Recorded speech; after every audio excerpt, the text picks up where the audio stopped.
નમસ્કાર મિત્રો, electrical life tech ચેનલમાં તમારું સ્વાગત છે। તો મિત્રો, આજના વિડીયોમાં આપણે induction motor, 3 phase induction motor ને પોલીફેઝ ઇન્ડક્શન મોટર પણ કહેવામાં આવે છે, તેના વિશે આપણે વિગતવાર અભ્યાસ કરવાનો છે। મિત્રો, અત્યારના સમયમાં ઉદ્યોગોની અંદર જે મોટર વપરાય છે એમાં મોટા ભાગની 70 થી 80% મોટર છે તે ઇન્ડક્શન પ્રકારની મોટર હોય છે, બરાબર। એનું કારણ શું છે? કારણ કે ઇન્ડક્શન મોટર છે એની રચના છે એ સરળ છે, એનો બાંધો છે મજબૂત છે, ટકાઉ છે, એના કારણે એનું મેન્ટેનન્સ છે એ પણ ઓછું કરવું પડે છે અને ખુલ્લી જગ્યામાં કે ગમે તે જગ્યાએ એનો વપરાશ આપણે કરી શકીએ છીએ, બરાબર। તો ઇન્ડક્શન મોટર છે એ આપણે એક અગત્યનું લેસન છે। તો જોઈએ ઇન્ડક્શન મોટરની અંદરની થિયરી, બરાબર। તો ઇન્ડક્શન મોટર છે એ 3 ફેઝ ઇન્ડક્શન મોટર હોય તો એની અંદર ફરતું મેગ્નેટિક ફિલ્ડ, બરાબર, અંગ્રેજીમાં એને કહેવાય rotating magnetic field. Magnetic field છે તે રોટેટ થતું હોય છે, બરાબર। સમયની સાથે મેગ્નેટિક ફિલ્ડ છે એ રોટેટ થતું હોય છે, એને રોટેટિંગ મેગ્નેટિક ફિલ્ડ કહેવાય, જે 3 ફેઝની અંદર ઉત્પન્ન થાય છે। એસી 3 ફેઝ સપ્લાય હોય તો એની અંદર તમે રોટેટિંગ મેગ્નેટિક ફિલ્ડ છે તે મેળવી શકો છો। હવે રોટેટિંગ મેગ્નેટિક ફિલ્ડ કઈ રીતના ઉત્પન્ન થાય છે કે જ્યારે કોઇલમાંથી ડીસી પ્રવાહ પસાર કરવામાં આવે છે ત્યારે સ્થિર ચુંબકી ક્ષેત્ર ઉત્પન્ન થાય છે, બરાબર। મિત્રો, મેં શરૂઆતમાં કીધું કે જો એસી પ્રવાહ આપણે આપીએ, એસી વોલ્ટેજ આપણે આપીએ તો જ તમે રોટેટિંગ મેગ્નેટિક ફિલ્ડ છે ઉત્પન્ન કરી શકો, ડીસીની અંદર કરી શકો નહીં। જો ગૂંચળામાંથી, એટલે કે કોઈ કોઇલ છે, વાઇન્ડિંગની કોઇલ છે, એમાંથી ઓલ્ટરનેટિંગ પ્રવાહ પસાર કરવામાં આવે તો ઓલ્ટરનેટિંગ ચુંબકી ક્ષેત્ર ઉત્પન્ન થાય છે। ઓલ્ટરનેટિંગ એટલે ઊંચું નીચું, જે આપણે સાઇન વેવ આપણે કહીએ છીએ, બરાબર। સમયની સાથે એની શું થાય છે, એની કિંમત અને દિશા બંને બદલાતી રહેતી હોય તો એને આપણે ઓલ્ટરનેટિંગ કરંટ કહેવામાં આવે છે। હવે 3 ગૂંચળાઓને એકબીજા સાથે 120 ડિગ્રીના ખૂણો બનાવે તે રીતે મૂકીએ તો તેઓને 3 ફેઝ એસી સપ્લાય સાથે જોડવામાં આવે તો ત્રણેય ગૂંચળાઓને લીધે ઓલ્ટરનેટિંગ ક્ષેત્ર ઉત્પન્ન થાય છે, બરાબર। આપણે જે કોઇલ છે એ આપણે મોટરની અંદર કે જનરેટરની અંદર ગોઠવવાની છે, તો કેમાં ગોઠવવાની છે? એક રાઉન્ડ સર્કલની અંદર, બરાબર। રાઉન્ડ સર્કલની અંદર ટોટલ 360 ડિગ્રી હોય, બરાબર, એ તમને બધાને ખ્યાલ છે। તો આપણે એની અંદર 3 ફેઝનું વાઇન્ડિંગ કરવાનું હોય છે રોટેટિંગ મેગ્નેટિક ફિલ્ડ ઉત્પન્ન કરવા માટે। 3 ફેઝનું વાઇન્ડિંગ આપણે કરવાનું હોય તો 360, બરાબર, એને તમે 3 વડે ભાગાકાર કરો, 3 વડે ડિવાઈડ કરો તો કેટલા આવશે? 120, બરાબર। તો દરેક ફેઝનું વાઇન્ડિંગ છે એ 120 ડિગ્રી માટે બનાવવામાં આવે। ત્રણેય ગૂંચળાઓનો પ્રવાહ વચ્ચે 120 ડિગ્રીનો ફેઝ તફાવત હોવાના કારણે 3 ઓલ્ટરનેટિંગ ચુંબકીય ક્ષેત્રના ફ્લક્સની મહત્તમ કિંમત છે એ એક સાથે થતી નથી, બરાબર। 3 વાઇન્ડિંગ આપણે ગોઠવ્યા અને ત્રણેય વચ્ચે 120 ડિગ્રીનો ફેઝ ડિફરન્સ રાખ્યો છે, બરાબર। આના કારણે એક ફેઝની કિંમત જ્યારે મહત્તમ હોય ત્યારે બીજા ફેઝની કિંમત છે એ મહત્તમને બદલે 0 પણ હોઈ શકે અથવા તો માઇનસની અંદર પણ હોય છે, નેગેટિવ ડાયરેક્શનમાં। કોઈ પણ સમયે પરિણામી ચુંબકી ક્ષેત્ર છે ત્રણેય ગૂંચળાઓના ફ્લક્સના વેક્ટર સરવાળા બરાબર થાય છે, બરાબર। કોઈ પણ સમયે જે પરિણામી એવરેજ જે મેગ્નેટિક ફિલ્ડ છે એ 0 હોતું નથી, બરાબર। જ્યારે એકની કિંમત છે એ 0 થાય છે તો બીજાની કિંમત છે તો તે સમયે મહત્તમ અથવા તો બીજી કોઈ પણ કિંમત હોય છે, એટલે કોઈ પણ સમયે એની કિંમત 0 થતી નથી, એટલે તેની અંદર ટોર્ક છે એ સતત મળતો રહે છે। ચુંબકીય ક્ષેત્ર જે ઝડપથી ફરે છે તેને સિંક્રોનસ સ્પીડ કહેવામાં આવે છે, બરાબર। જે રોટેટિંગ મેગ્નેટિક ફિલ્ડ છે જે ફરે છે, બરાબર, જે આપણે એકચ્યુઅલમાં જોઈ નથી શકતા પણ મેગ્નેટિક ફિલ્ડ છે એ એસીની અંદર ફરે છે, તો એની સ્પીડ કેટલી છે તો તે આપણે એક સૂત્ર છે એના દ્વારા આપણે જાણી શકીએ છીએ, તેનું સિંક્રોનસ સ્પીડનું એક સૂત્ર કહેવાય છે। તો આ એનું સૂત્ર છે. NS એટલે સિંક્રોનસ સ્પીડ બરાબર 120 છે એ કોન્સ્ટન્ટ છે, અને એના ગુણ્યા F એટલે કે સપ્લાયની ફ્રીક્વન્સી, અને છેદમાં P એટલે જેટલા પોલ માટે આપણે જે વાઇન્ડિંગ છે એ કરેલું છે. તો આ એનું સૂત્ર છે. સિંક્રોનસ સ્પીડ તમે કોઈ પણ મોટર, 3 ફેઝ મોટર હોય કે સિંગલ ફેઝ AC મોટર હોય તો એની અંદર તમે સિંક્રોનસ સ્પીડ છે એ આ સૂત્ર દ્વારા મેળવી શકો છો. આના દ્વારા તમે મોટરની અંદાજિત સ્પીડ પણ મેળવી શકો છો. બરાબર, કે 4 પોલની મોટર છે તો એની અંદાજિત સ્પીડ કેટલી હશે? તો ફ્રીક્વન્સી છે એ આપણા દેશની અંદર કેટલી હોય છે? 50 છે. બરાબર, એ સ્ટાન્ડર્ડ છે. એટલે 120 ગુણ્યા 50 એના છેદમાં તમે 4 પોલનું વાઇન્ડિંગ હોય તો તમે છેદમાં 4 મૂકો એટલે 4 તેરી 12, એટલે ઉપર આવશે 30 ગુણ્યા 50 એટલે 1500.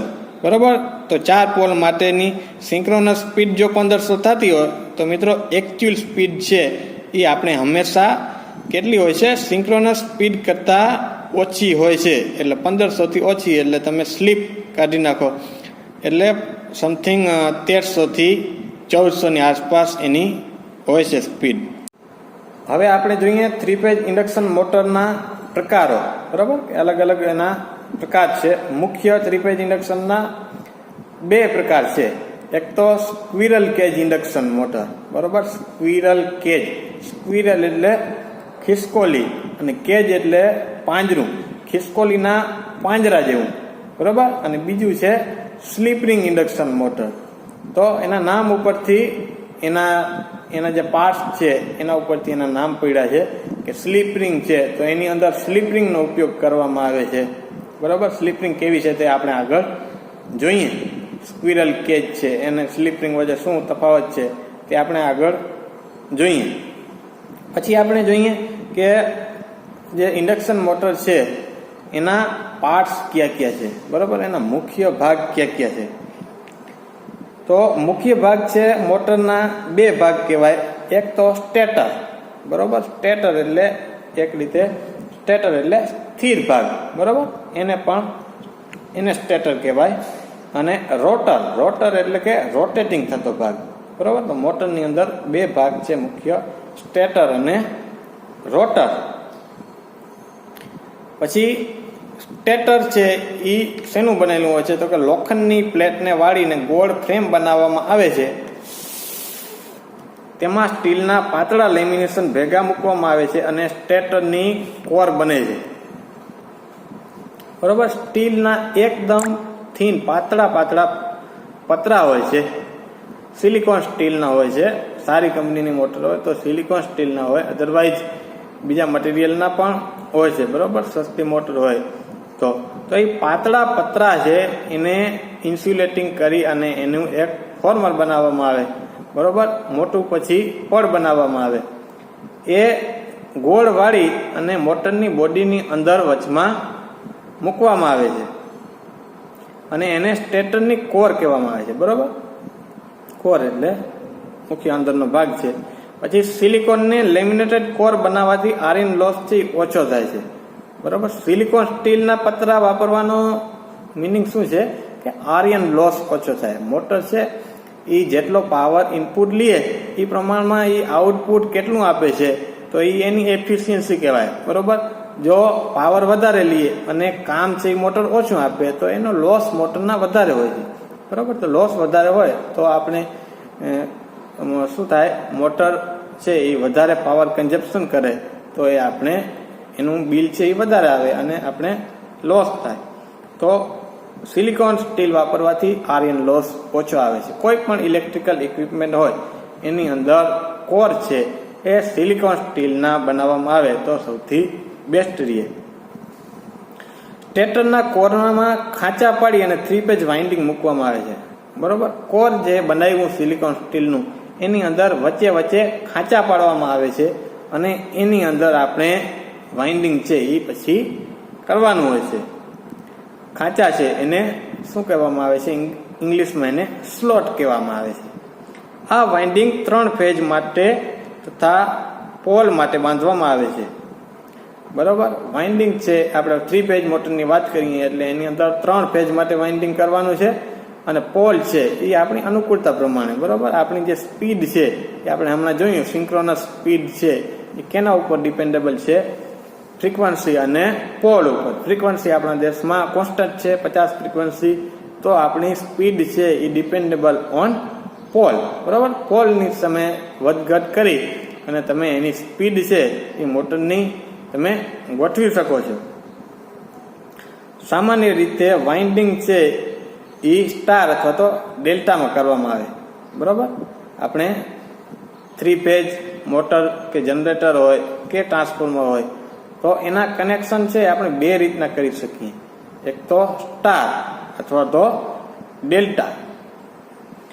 ઉચ્ચ વોલ્ટેજવાળી મોટરના વાઇન્ડિંગને સ્ટારમાં જોડવામાં આવે છે, બરાબર. જેમાં વોલ્ટેજ છે એ વધારે આપણે આપવાના હોય, હાઈ વોલ્ટેજની મોટર હોય તો એનું વાઇન્ડિંગ છે એ સ્ટારમાં કરવામાં આવે, બરાબર. સ્ટારમાં કરવાથી શું થાય કે મોટરના વાઇન્ડિંગને વોલ્ટેજ છે એ કેટલા મળે?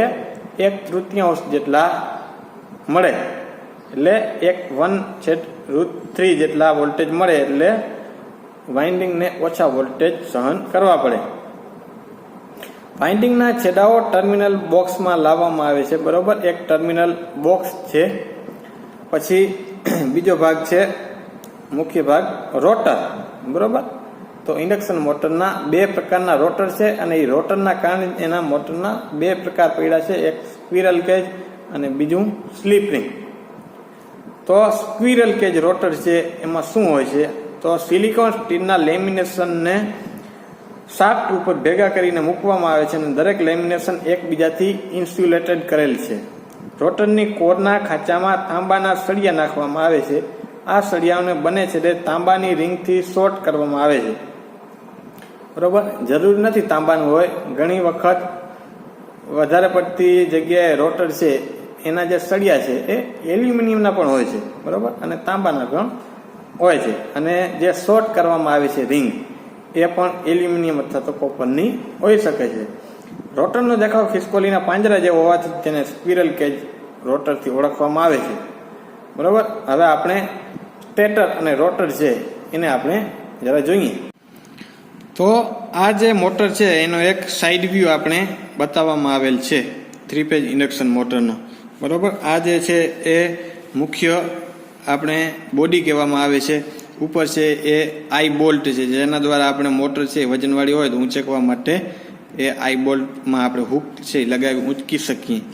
અને અંદરનો જે ભાગ છે, આ જે ભાગ છે વચ્ચે જે રાઉન્ડ રાઉન્ડ કરેલા છે તે વાઇન્ડિંગ દર્શાવે છે, બરોબર. વચ્ચેના જે સર્કલ, નાના નાના સર્કલ છે તે બતાવે છે કે આની અંદર છે એ વાઇન્ડિંગ કરેલું છે. અને જે આ જે ખાંચા દેખાય છે તે ખાંચા છે એને 3 ફેઝ સ્ટેટરની અંદરના સ્લોટ કહેવામાં આવે છે, બરોબર. અંદરનું છે એ વાઇન્ડિંગ છે. અને આ જે 4 નંબરનું છે તો એને ટર્મિનલ બોક્સ, બરોબર. આની અંદર વાઇન્ડિંગ થઈ જાય તો એના જે ફાઇનલ જે કનેક્શન નીકળે સ્ટાર ડેલ્ટા કર્યા પછી તો એને ટર્મિનલ બ્લોકમાં લગાવવામાં આવે છે. અને ત્યાંથી આપણે સપ્લાય બહારથી આપી અને મોટર છે એને આપણે ચાલુ કરી શકીએ છીએ, બરોબર. તો આ જે લીટીવાળો ભાગ છે તે મોટરની બોડીનો ભાગ છે જે કાસ્ટ આયર્નનો છે. એના પછીનો ભાગ છે એને સ્ટેટર કહેવાય છે, જે લેમિનેટેડ સિલિકોન સ્ટીલનો બનેલો છે.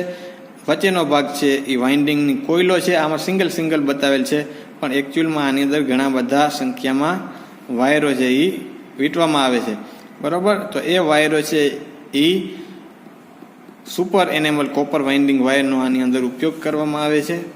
અને પછી આપણે જોઈએ કે રોટર, બરોબર. તો અત્યારે આપણે જોઈએ જે છે આ જે રોટર છે તે રોટર સ્ક્વિરલ કેજ ઇન્ડક્શન મોટરનો રોટર છે, બરોબર.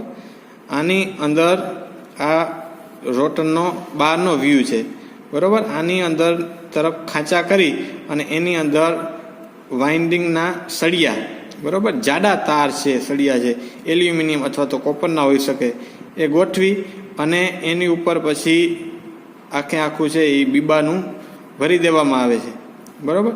એની ઉપરનો ભાગ છે એમાં કંઈ તમને વાઇન્ડિંગના સળિયા જેવું દેખાતું નથી, પરંતુ અંદરની તરફ જો આ જે સર્કલ દેખાય છે તે એ બતાવે છે કે અંદર વાઇન્ડિંગના સળિયા નાખેલા છે અને આ રિંગ દ્વારા એને શોર્ટ કરેલ છે, બરોબર. 2 નંબર બતાવે છે તાંબાની રિંગ અને અંદર સળિયા છે, અને આ આખું છે એને રોટરનું કોર કહેવાય, અને આ ભાગ જે છે લાંબો તેને શાફ્ટિંગ કહેવામાં આવે છે. પછી છે સ્લીપ રિંગ ટાઈપનું રોટર, બરોબર. તો જે આપણે સ્ક્વિરલ કેજ રોટર જોયું તેનો દેખાવ જ આપણે લાગતો હતો કે એમાં કોઈ જાતનું વાઇન્ડિંગ છે એ અંદર કરવામાં આવતું નથી, અંદર ખાલી સળિયા હોય છે, એટલે એમાં કોઈ નુકસાન છે એ થવાની શક્યતા નથી, બરોબર. એમાં આપણે પાતળા વાયરનું કોઈ વાઇન્ડિંગ કરવાનું રહેતું નથી, એટલે એમાં મેન્ટેનન્સ પણ આવતું નથી. બીજું આ સ્લીપ રિંગ પ્રકારનું રોટર છે. તો આમાં તમે જોઈ શકો છો કે સ્ટેટર આપણે રોટરનો જે ભાગ છે તે તો સિલિકોન સ્ટીલનો જ છે, એમાં ખાંચા કરેલા છે, અને ખાંચાઓની અંદર આપણે સુપર એનેમલ કોપર વાઇન્ડિંગથી આપણે વાઇન્ડિંગ કરવાનું છે, બરાબર. જે આ જે ભાગ છે બ્લેક દેખાય છે તે વાઇન્ડિંગ કરેલો ભાગ છે, અને તે વાઇન્ડિંગના છેડાઓ છે તે આપણે આ જે ગોળ રિંગ જેવું હોય છે 3 તે સ્લીપ રિંગ છે, બરાબર. કારણ કે આને બહારની સાઈડ આના જે વાયરો છે એને આપણે બહારની તરફ પેનલ પર લઈ જવા માટે આ 3 સ્લીપ રિંગનો ઉપયોગ કરવામાં આવે છે, બરાબર. અહીંયા એનો ડાયાગ્રામ પણ બતાવેલ છે કે આ રીતના 3 વાઇન્ડિંગનું રોટરની અંદર પણ 3 ફેઝનું વાઇન્ડિંગ કરવામાં આવે છે. જે રીતના સ્ટેટરમાં વાઇન્ડિંગ કરવામાં આવે તે જ રીતનું તેટલા જ પોલનું વાઇન્ડિંગ આ એક ખાસ જોવાનું છે, બરાબર. સ્લીપ રિંગ મોટરની અંદર આપણે રોટરનું વાઇન્ડિંગ છે એ સ્ટેટરમાં જેટલા પોલનું કરીએ એટલા જ પોલનું, સ્ટેટરમાં આપણે 4 પોલનું કરીએ તો રોટરમાં 4 પોલનું જ કરવાનું હોય છે. અને 3 ફેઝનું વાઇન્ડિંગ થયા બાદ અંદરની તરફ એક બાજુ આ રીતના સ્ટારમાં જોડી દેવાનું છે, અને બાકીનો ભાગ છે, બાકીના જે છેડાઓ છે તેને આપણે દરેક છેડા અલગ અલગ ફેઝના 3 સ્લીપ રિંગ ઉપર રાખવામાં આવે છે. સ્લીપ રિંગની ઉપર કાર્બનના બ્રશ છે, અને કાર્બનના બ્રશ દ્વારા એને આપણે બહારની તરફ પેનલની તરફ આપણે ગોઠવી શકીએ છીએ. અને એને આપણે પછી રોટર રેઝિસ્ટન્સ સ્ટાર્ટર એક આવે છે, એના દ્વારા આપણે તેમાં રેઝિસ્ટન્સ ગોઠવી અને મોટરનો ટોર્ક છે એ આપણે સુધારી શકીએ, મોટરનો પરફોર્મન્સ છે આપણે સુધારી શકીએ છીએ. પછી આપણે જોઈએ ઇન્ડક્શન મોટરનું કાર્ય, બરાબર. ઇન્ડક્શન મોટર છે એ શું કામ ફરે છે? કે જ્યારે સ્ટેટર વાઇન્ડિંગને આપણે 3 ફેઝ સપ્લાય સાથે જોડીએ છીએ ત્યારે તેની અંદર રોટેટિંગ મેગ્નેટિક ફિલ્ડ છે એ ઉત્પન્ન થાય છે, અને તેની સ્પીડ છે એને સિંક્રોનસ સ્પીડ કહેવામાં આવે, NS. રોટરના સળિયા દ્વારા ચુંબકી ક્ષેત્ર છે એ કપાય છે, બરાબર. આપણે સપ્લાય કેને આપીએ છીએ? સ્ટેટરને આપીએ છીએ. તો સ્ટેટરની અંદર રોટેટિંગ મેગ્નેટિક ફિલ્ડ ઉત્પન્ન થાય, અને ફેરેડેના ઇલેક્ટ્રોમેગ્નેટિક ઇન્ડક્શનના નિયમ મુજબ જ્યારે પણ કોઈ વાહક સાથે સંકળાયેલા મેગ્નેટિક ફ્લક્સમાં ફેરફાર થાય છે ત્યારે તે વાહકની અંદર EMF ઉત્પન્ન થાય છે, તો બરાબર. તો રોટર અને સ્ટેટર છે તે સાપેક્ષમાં સંકળાયેલા છે નહીં, બરાબર. એની બે વચ્ચે કોઈ વાયરો જોડેલા નથી, પરંતુ તેમ છતાં પણ રોટર છે એ મેગ્નેટિકલી સંકળાયેલું છે, બરાબર. સ્ટેટરનું અંદર જે મેગ્નેટિક ફ્લક્સ ઉત્પન્ન થાય છે એ મેગ્નેટિક ફ્લક્સની વચમાં રોટરની સર્કિટ આવતી હોવાથી રોટરની અંદર વોલ્ટેજ છે તે ઉત્પન્ન થાય છે. એ EMFને કારણે પાછો શું થાય છે? રોટર છે એ શોર્ટ છે. રોટર શોર્ટ છે એટલે રોટરની અંદર પણ કરંટ ઉત્પન્ન થાય, અને એને કારણે એનું પોતાનું મેગ્નેટિક ફિલ્ડ ઉત્પન્ન થાય, બરાબર. તો પહેલા એક સ્ટેટરનું મેગ્નેટિક ફિલ્ડ હતું, અને બીજું વચમાં છે એ રોટરનું મેગ્નેટિક ફિલ્ડ, એટલે 2 મેગ્નેટિક ફિલ્ડ ઉત્પન્ન થયા. તો રોટરનું મેગ્નેટિક ફિલ્ડ છે એ સ્ટેટરના મેગ્નેટિક ફિલ્ડની વચ્ચે છે એ શું કરે છે? અવરોધ ઉત્પન્ન કરે છે, બરાબર. એના કારણે સ્ટેટરનું રોટેટિંગ મેગ્નેટિક ફિલ્ડ છે એ સ્ટ્રોંગ વધારે હોય છે, તો રોટરના મેગ્નેટિક ફિલ્ડ છે એને એક બાજુથી ટોર્ક ઉત્પન્ન થાય છે, એટલે કે રોટર છે એ પછી ફરવાનો ત્યાંથી પ્રયાસ કરે છે, અને રોટર છે એ ફરે છે. એના ઉપર મેગ્નેટિક બળ લાગુ પડે. રોટર છે એ મેગ્નેટિક બળ લાગુ પડતા રોટર છે એ ફરવા લાગે છે. રોટેટિંગ મેગ્નેટિક ફિલ્ડની દિશા છે એ જે દિશામાં હોય એ દિશામાં રોટર છે એ ફરવા લાગે છે. પણ રોટેટિંગ મેગ્નેટિક ફિલ્ડ છે સિંક્રોનસ સ્પીડથી ફરે છે, બરોબર. તો રોટર સિંક્રોનસ સ્પીડથી ફરી શકતું નથી. કારણ કે જો સિંક્રોનસ સ્પીડ પકડવા જાય તો બંને વચ્ચેની સાપેક્ષ ગતિ છે એ 0 થઈ જાય, બરોબર. રોટરની અંદર ઈએમએફ તો જ ઉત્પન્ન થાય જો રોટર અને સ્ટેટર વચ્ચે સાપેક્ષ ગતિ છે એ હોય, બરોબર, તો જ એની અંદર છે એ ઈએમએફ છે એ ઉત્પન્ન થાય. એટલે રોટરની ગતિ છે એ હંમેશા સિંક્રોનસ સ્પીડની જે ગતિ છે આપણે NS વાળું જે સૂત્ર જોયું, NS વાળું સૂત્ર, એના કરતાં રોટરની ગતિ છે એ હંમેશા ઓછી હોય છે. અને કેટલી ઓછી હોય છે? જેટલી ઓછી હોય છે એને સ્લીપ કહેવામાં આવે છે, બરોબર. સ્લીપ એટલે એકચ્યુઅલમાં જેટલું ફરવું જોઈએ એના કરતાં ઓછું ફરે છે તો એને સ્લીપ કહેવામાં આવે છે. ન્યા ફરી જાય છે. તો સ્લીપનું આપણે સૂત્ર છે. સ્લીપનું સૂત્ર શું છે કે NS એટલે સિંક્રોનસ સ્પીડ, બરોબર, જે રોટેટિંગ મેગ્નેટિક ફિલ્ડની સ્પીડ છે એને NS કહેવામાં આવે છે. અને N છે એ રોટરની ચાલ છે, એટલે કે રોટરની એકચ્યુઅલ સ્પીડ, બરોબર. તો એકચ્યુઅલ સ્પીડ અને સિંક્રોનસ સ્પીડ એ બે વચ્ચેનો તફાવત છે NS માઇનસ N, અને સ્લીપ સ્પીડ અથવા તો સ્લીપ ચાલ કહેવામાં આવે છે. અને NS માઇનસ N અને ડિવાઈડ બાય NS કરીએ તો એને સ્લીપ કહેવામાં આવે છે, બરોબર. અને NS માઇનસ N છેદમાં NS અને ગુણ્યા 100 કરીએ તો આપણે સ્લીપ છે એ ટકાવારીમાં મળે કે 2% સ્લીપ થાય છે કે 5% સ્લીપ થાય છે, 0.5% થાય છે. તો આપણે ટકાવારીમાં સ્લીપ જોતી હોય તો એને 100 વડે ગુણાવવા પડે, બરોબર. તો આ છે સ્લીપ. પછી સ્ક્વિરલ કેજ અને સ્લીપ રિંગ મોટર છે એ બે વચ્ચેનો આપણે તફાવત જોઈએ તો રચના જોઈએ પહેલા. તો રચના છે સ્ક્વિરલ કેજની કેવી છે? સાદી રચના છે, બરોબર. સ્લીપ રિંગ છે એ અટપટી છે. શું કામ? કારણ કે સ્લીપ રિંગની અંદર આપણે રોટર છે એનું વાઇન્ડિંગ કરવાનું છે એટલે અટપટી છે. બાંધણી છે એટલે સ્ક્વિરલ કેજની મજબૂત બાંધણી છે, બરોબર, વધારે મજબૂત. સ્લીપ રિંગ છે એ ઓછી મજબૂત થાય કારણ કે રોટર છે એ વાઇન્ડિંગ કરેલું છે એના કારણે. કદ છે એ સ્ક્વિરલ કેજ છે તો એનું નાનું કદ હોય છે, સ્લીપ રિંગ છે એનું પ્રમાણમાં મોટું હોય છે. દાખલા તરીકે આપણે 5 horse પાવરની સ્ક્વિરલ કેજ મોટર હોય તો એનું કદ છે એ નાનું પડે, અને એ જ સાપેક્ષે 5 HP સ્લીપ રિંગ મોટર હોય તો એની સાઇઝ છે એ મોટી થઈ જાય છે, બરોબર. અને કિંમત છે સ્ક્વિરલ કેજની ઓછી છે, સ્લીપ રિંગની વધારે છે, બરોબર. કારણ કે કિંમત છે એ બધી આપણે મેન્ટેનન્સ છે, મજૂરી છે, એ બધું છે એ સ્લીપ રિંગને બનાવવામાં વધારે લાગે છે. જાળવણી છે એ સ્ક્વિરલ કેજની ઓછી કરવી પડે, બરોબર. તમારે એમાં મેન્ટેનન્સ છે એ ઓછું કરવું પડે કારણ કે રોટર છે એમાં કોઈ પ્રોબ્લેમ આવતા નથી, અને સ્ટેટર છે એ સ્થિર ભાગ છે એટલે એમાં પણ એટલો ઝાઝો છે મેન્ટેનન્સની જરૂર રહેતી નથી. સ્લીપ રિંગ છે તો એની જાળવણી તમારે વધારે કરવી પડે રોટરના કારણે. સ્ટાર્ટિંગ ટોર્ક છે એ સ્ક્વિરલ કેજનો ઓછો છે અને સ્લીપ રિંગનો વધારે છે, બરોબર. તો સ્લીપ રિંગનો એક જ ફાયદો આવ્યો, શું આવ્યો કે સ્ટાર્ટિંગ ટોર્ક છે એ સ્લીપ રિંગની અંદર વધારે હોય છે, અને વધારે આપણે એડજસ્ટ પણ કરી શકીએ છીએ. કઈ રીતના કે એની સ્લીપ રિંગ ઉપરથી જે વાયરો છે એ આપણે બહારની તરફ કનેક્શન તેના લઈ અને તેની સાથે આપણે રોટર રેઝિસ્ટન્સ સ્ટાર્ટર મૂકી અને એનો આપણે સ્ટાર્ટિંગ ટોર્ક છે એ વધારી શકીએ છીએ, જે સ્ક્વિરલ કેજમાં શક્ય છે નહીં.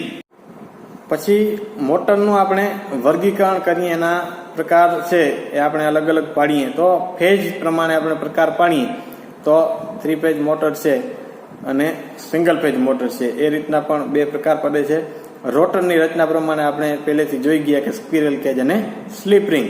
પછી આવૃત, એનું જે એન્ક્લોઝર છે, બોડી છે એ કઈ ટાઈપનું એન્ક્લોઝર એવું ગોઠવેલું છે એના પ્રમાણે આપણે અલગ અલગ પ્રકાર પાડીએ છીએ કે રક્ષિત મોટર છે એટલે કે પ્રોટેક્ટેડ મોટર, બરોબર. એમાં અંદરના ભાગ છે એને પ્રોટેક્શન મળે. પછી જાળી રક્ષિત છે તો એમાં બહારની તરફ શું છે એક્સ્ટ્રા જાળી ગોઠવેલી છે એટલે મોટરના વેન્ટિલેટર્સને જાળીથી ઢાંકવામાં આવે એટલે મોટર છે એ એમાં હવા છે એ અવર જવર કરી શકે, માત્ર જાળી છે. પછી ડ્રીપ પ્રૂફ મોટર છે તો ઉપરની તરફથી આપણે એની ઉપર કોઈ પાણી કે કોઈ વસ્તુ છે એ પડે નહીં તો એ ટાઈપની મોટરને ડ્રીપ પ્રૂફ મોટર કહેવાય. પછી સ્પ્લેશ પ્રૂફ મોટર છે તો એની અંદર થોડુંક વધારે ઉપરથી 110 ડિગ્રીથી વધારે એંગલ ઉપર પડતું હોય ત્યાં સુધી એમાં પાણી પ્રવેશી શકે નહીં. પછી ટોટલી એન્ક્લોઝ મોટર છે, એટલે કે પૂરેપૂરી છે એ ઢાંકેલી મોટર. આમાં આવરણ છે એ સંપૂર્ણ બંધ હોય, અંદરની હવા અને બહારની હવા સાથે સંપર્ક હોતો નથી. પછી એક ફ્લેમ પ્રૂફ મોટર આવે છે, તો એની અંદર કોઈ પણ ફ્લેમ છે એ જઈ શકતી નથી, અથવા તો અંદરની ફ્લેમ છે એ બહાર આવી શકતી નથી. તો આ પ્રકારની મોટર છે એ ઇન્ડસ્ટ્રીયલની અંદર, જે કંપનીની અંદર ફ્લેમની રિસ્ક વધારે રહેતી હોય, દાખલા તરીકે કોઈ ઓઇલ એન્ડ ગેસની કંપનીઓ હોય તો એની અંદર મોટા ભાગની મોટર છે એ પ્રોજેક્ટની અંદર ફ્લેમ પ્રૂફ મોટર છે એ જ વાપરવામાં આવે, જેથી કોઈ મોટરની અંદર કોઈ ઇસ્યુ થાય તો મોટરની ફ્લેમ છે એ કોઈ પ્લાન્ટને નુકસાન કરવી જોઈએ નહીં. તો એ પ્રકારની ફ્લેમ પ્રૂફ મોટર પણ આવે છે. પછી કુલન્ટ મોટર છે એ આપણે રનિંગમાં રહેશે એટલે મોટરના વાઇન્ડિંગમાંથી કરંટ પસાર થાય એટલે નિયમ મુજબ કરંટ વાયરમાંથી I²R જેટલો એની અંદર છે એ હીટ ઉત્પન્ન થાય. બરોબર, જેટલો કરંટ વધારે પસાર થાય અને એનું રેઝિસ્ટન્સ વધારે હોય તો એની અંદર વધારે હીટ ઉત્પન્ન થાય, એટલે મોટર છે એ ગરમ થાય. બરોબર, અને જેમ તમે લોડ વધારે આપો એટલે કરંટ વધારે પસાર થાય અને મોટર વધારે ગરમ થાય. તો મોટરના વાઇન્ડિંગ વધારે ગરમ થાય તો એનું ઇન્સ્યુલેશન છે નબળું પડે. ઇન્સ્યુલેશન નબળું પડતું જાય તો મોટર છે બળી જવાની શક્યતા પણ વધારે રહે. આવું ન થાય એના માટે મોટરને આપણે એનું ટેમ્પરેચર છે એ મેન્ટેન કરવું જરૂરી છે. બરોબર, કાં તો એ મોટરને ઠંડી કરવી પડે અથવા તો એને રેસ્ટ આપવો પડે. કન્ટિન્યુ તમે 24 કલાક બધી મોટરને ચલાવી ન શકો, નહીં તો તે બળી જાય. બરોબર, તો એ રીતના કુલન પ્રમાણે સંયમશીત મોટર છે કે એને કોઈ બહારથી એને ઠંડી કરવાની જરૂર પડતી નથી.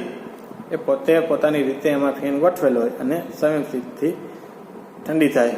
પંખા સીટ મોટર, એમાં ધરી પર પંખો છે એ ગોઠવેલો હોય, એ પંખામાંથી હવા છે એ એની બોડી ઉપર સતત ફેંકે અને ઠંડી થાય. બ્લોઅર વેન્ટિલેટર, એની ઉપર બ્લોઅર દ્વારા હવાનો મારો કરવામાં આવે. બરોબર, એ મોટર ઉપર તો એ બ્લોઅર વેન્ટિલેટર કહેવાય. પાઇપ વેન્ટિલેટર, મોટરની આજુબાજુની હવા શીતન માટે ઉપયોગી થતી નથી, તેથી પાઇપ મારફત ફેન દ્વારા બહારની હવા મોટરના આવરણમાં ફેંકવામાં આવે છે. બરોબર, આજુબાજુમાં પાઇપ ગોઠવી અને એના ઉપરથી હવા છે એ ફેંકવામાં આવે છે, બહારની હવા. તો આવું છે એ સિમેન્ટ ફેક્ટરી માટેની મોટરમાં આ પ્રકારનું શીતન છે એ જરૂરી છે, કારણ કે આજુબાજુની જે હવા છે એ ગરમ હોય છે. તો એમાં આપણે પંખો ગોઠવીએ તો એના દ્વારા ઠંડી થતી નથી, એટલે બહારની ઠંડી હવા લઈ અને આ પ્રકારનું વેન્ટિલેશન મોટરને આપવામાં આવે છે. પછી છે ઇન્ડક્શન મોટરનું સ્ટાર્ટિંગ. તો આપણે જોઈએ કે ઇન્ડક્શન મોટર છે એને સપ્લાય આપવામાં આવે ત્યારે રોટેટિંગ મેગ્નેટિક ફિલ્ડ ઉત્પન્ન થાય, જે સિંક્રોનસ સ્પીડથી ફરે. સપ્લાય આપતી વખતે રોટર છે એ સ્થિર હોય છે. બરોબર, ઇન્ડક્શન મોટર છે સ્ટાર્ટિંગમાં વધારે કરંટ લે છે. શું કામ લે છે? કારણ કે શરૂઆતની અંદર મોટરને આપણે જેવા વોલ્ટેજ આપીએ એના ભેગું એની અંદર સિંક્રોનસ સ્પીડની જેમ રોટેટિંગ મેગ્નેટિક ફિલ્ડ ફરવા લાગે. બરોબર, એને કોઈ વાર લાગતી નથી, પરંતુ રોટરને 0 સ્પીડ ઉપર પડ્યું હોય છે, સ્થિર હોય, અને એની એકચ્યુઅલ સ્પીડમાં આવે તો ત્યાં સુધી એને ટાઈમ લાગે છે. તો એ જે ટાઈમ લાગે તો એને આપણે એનો સ્ટાર્ટિંગ ટાઈમ કહેવામાં આવે, અને એ સ્ટાર્ટિંગ ટાઈમમાં મોટર છે એ વધારે કરંટ લે છે. તો રોટર અને મેગ્નેટિક ફિલ્ડ એ બે વચ્ચે સાપેક્ષ ગતિ છે એ મહત્તમ થાય. બરાબર, કે મેગ્નેટિક ફિલ્ડ છે એ માની લ્યો કે 1500 RPM થી ફરે છે, અને રોટર તો કે શરૂઆતમાં રોટરની સ્પીડ કેટલી હોય છે? 0 પડ્યું છે, તો બે વચ્ચેનો ગાળો કેટલો થઈ ગયો? સાપેક્ષ ગતિ 1500 ની થઈ. બરોબર, 1500 RPM ની થઈ. એટલે રોટરની અંદર શું થશે? એકદમ હાઈ વોલ્ટેજ ઉત્પન્ન થશે, એના કારણે હાઈ કરંટ પસાર થશે. અને એ રોટર છે એ કરંટ કેમાંથી લેશે? કરંટ રોટરમાંથી પસાર થશે, એટલે એનો લોડ છે એ રોટરનો લોડ કેના ઉપર પડે છે? સ્ટેટર ઉપર. એટલે સ્ટેટર છે એ વધારે કરંટ લેશે અને મોટર છે એ આખી વધારે કરંટ લેશે. એટલે આજુબાજુના જે ઇક્વિપમેન્ટ છે તેના ઉપર પણ શું થશે? એક વોલ્ટેજનો જર્ક લાગશે.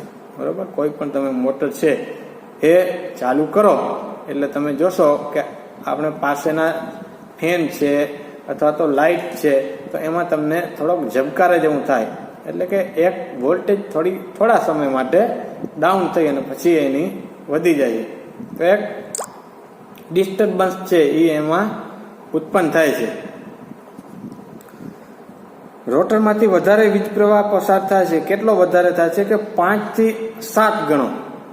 બરોબર, જેવી સપ્લાય આપણે આપીએ એટલે રોટરનો જે કરંટ જેટલો લેવો જોઈએ એના કરતાં સ્ટાર્ટિંગની અંદર 5 થી 7 ગણો વધારે કરંટ લઈએ. બરોબર, અમુક સેકન્ડ માટે જ હોય છે પણ લઈએ છે 5 થી 7 ગણો. અને ધીમે ધીમે રોટર ફરવા લાગે એટલે સાપેક્ષ ગતિ છે એ કેવી થાય, ઘટવા માંડે. પહેલા રોટરની સ્પીડ 0 હોય, 0માંથી 100 એ પહોંચ્યું એટલે સાપેક્ષ ગતિ કેટલી હોય, 1500 - 100 એટલે 1400 થાય. પછી રોટરની સ્પીડ 500 થાય તો સાપેક્ષ ગતિ 1500 - 500 એટલે 1000 થાય. એમ જેવું રોટરની સ્પીડ વધતી જાય એમ સાપેક્ષ ગતિ છે ઘટતી જાય અને કરંટ છે એ ઘટતો જાય. બરોબર, તો રોટર છે એ સ્ટાર્ટિંગ કરંટ છે એ વધારે લે છે એટલે ઇન્ડક્શન મોટર છે એને આપણે સ્ટાર્ટિંગ કરંટ લિમિટ કરવા માટે કેટલાક સ્ટાર્ટર પણ વાપરીએ છીએ. બરોબર, સ્ટાર્ટરની જરૂરિયાત શું કામ પડે, નહીં તો આપણે ડાયરેક્ટ સ્વિચ દ્વારા પણ ચાલુ કરી શકીએ, પરંતુ સ્ટાર્ટરના કેટલાક ફંક્શન છે તેના કારણે સ્ટાર્ટર છે એ વાપરવામાં આવે છે. ઇન્ડક્શન મોટર છે એના સ્ટાર્ટર છે એ મુખ્યત્વે 4 પ્રકારના સ્ટાર્ટર છે. ડાયરેક્ટ ઓનલાઈન સ્ટાર્ટર, જેને DOL સ્ટાર્ટર કહેવામાં આવે છે, સાદું સ્ટાર્ટર, જે ખેતીવાડીમાં અથવા તો દરેક કોઈ પણ નાની મોટી મોટર છે એની અંદર આ DOL સ્ટાર્ટર છે એ વાપરવામાં આવે છે. પછી બીજું છે સ્ટાર ડેલ્ટા સ્ટાર્ટર. બરાબર, મોટરની સાઇઝ વધારે થઈ જાય અને આપણે ડાયરેક્ટ ઓનલાઈનને બદલે સ્ટાર ડેલ્ટાનો ઉપયોગ કરવામાં આવે તો સ્ટાર્ટિંગ કરંટ છે આપણે વધારે લિમિટ કરી શકીએ, ઓછું કરી શકીએ. તો સ્ટાર ડેલ્ટા સ્ટાર્ટર. પછી એના કરતાં પણ મોટી 50 હોર્સ પાવર કરતાં મોટી મોટર હોય તો એની અંદર આપણે સ્ટાર્ટિંગ કરંટ લિમિટ કરવા માટે ઓટો ટ્રાન્સફોર્મરનો ઉપયોગ કરવામાં આવે. ઓટો ટ્રાન્સફોર્મર શું કરશે કે શરૂઆતની અંદર ને ઓછા વોલ્ટેજ આપશે. બરાબર, મોટરના વોલ્ટેજ તમે ઓછા આપો એટલે બાય ડિફોલ્ટ મોટર છે એ એનો કરંટ છે એ એના પ્રમાણમાં ઘટી જશે. અને સ્લીપિંગ ઇન્ડક્શન મોટર છે તો એના માટે રોટર રેઝિસ્ટન્સ સ્ટાર્ટર છે. બરાબર, એ માત્ર ને માત્ર સ્લીપિંગ ઇન્ડક્શનમાં તમે જોડી શકો, કારણ કે બીજી સ્ક્વિરલ કેજની અંદર કોઈ એવી વ્યવસ્થા છે નહીં કે તમે આ સ્ટાર્ટર ગોઠવી શકો. બરાબર, અને સ્ટાર્ટરના વિડીયો પણ મેં મારા YouTube channel electrical life tech છે તેના ઉપર DOL સ્ટાર્ટર છે એનું ટોટલી વાયરિંગ છે અને એની સમજ છે એમાં આપવામાં આવેલ છે. પછી star delta starter, automatic star delta starter, એના વિડીયો પણ મેં મારા ચેનલ પર મૂકેલ છે. ઓટો ટ્રાન્સફોર્મર સ્ટાર્ટર છે એનું પણ વિડીયો એમાં મૂકેલ છે. એનો ઉપયોગ છે, એનું ઓપરેશન છે, એ બધું એની અંદર તમે જોઈ શકો છો. તો મારું યુટ્યુબનું ચેનલ છે એ તમે સબસ્ક્રાઈબ કરી અને તેના બધા વિડીયો છે તમે એમાં જોઈ શકો છો.